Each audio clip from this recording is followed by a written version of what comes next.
Welcome back to IBC 2. We have an interesting program today. You know, most of you have gemstones, jewelry that you love a lot. And I do believe that some of you saved up a long time so you're finally able to afford these stones. Some were probably given to you by your husband, by your friends as gifts, and others probably handed down from generation to generation as heirlooms.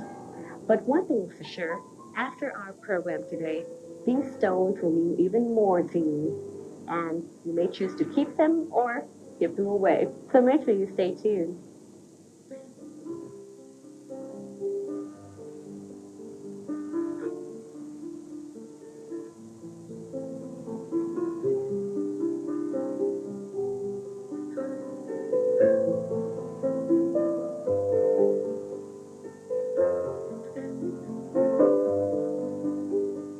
So Richard, you're the renowned designer of Astral Gem Talismans, who jewelry and international jewelry and gem company.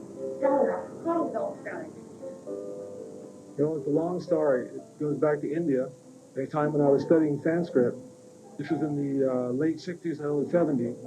At that time, I came in contact with a secret ruby mine in South India. It sparked my interest in gemstones.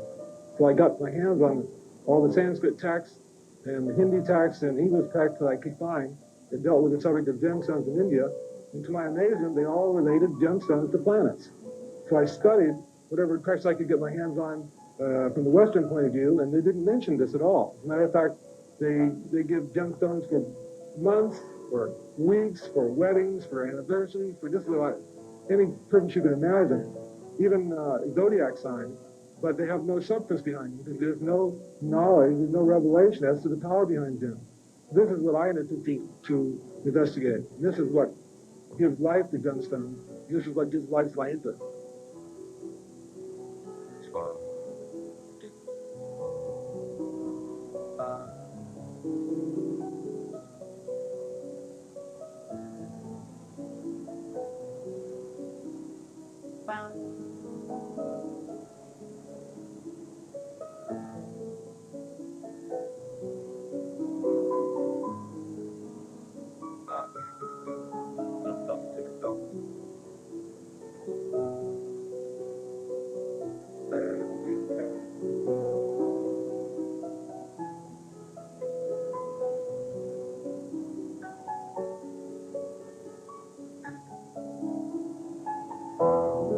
So I always advise people, if you've really got a budget, and if you can really afford it, let's go for the precious stones. It's harder to find without flaws, and they're more expensive.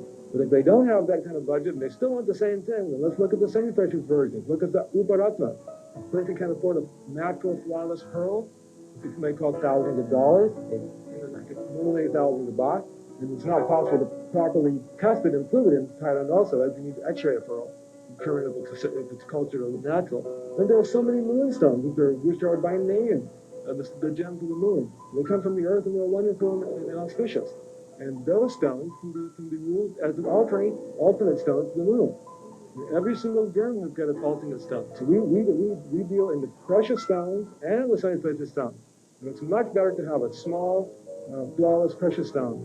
Or again, it's much better to have a flawless semi-precious stone than a flawed precious stone.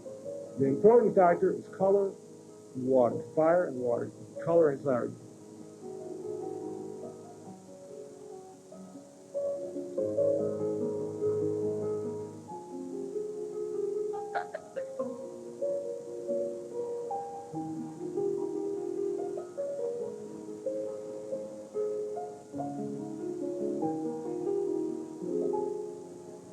So remember that whatever gems you choose should be flawless, because according to ancient Vedic wisdom, only eye-clean gems are helpful and attractive.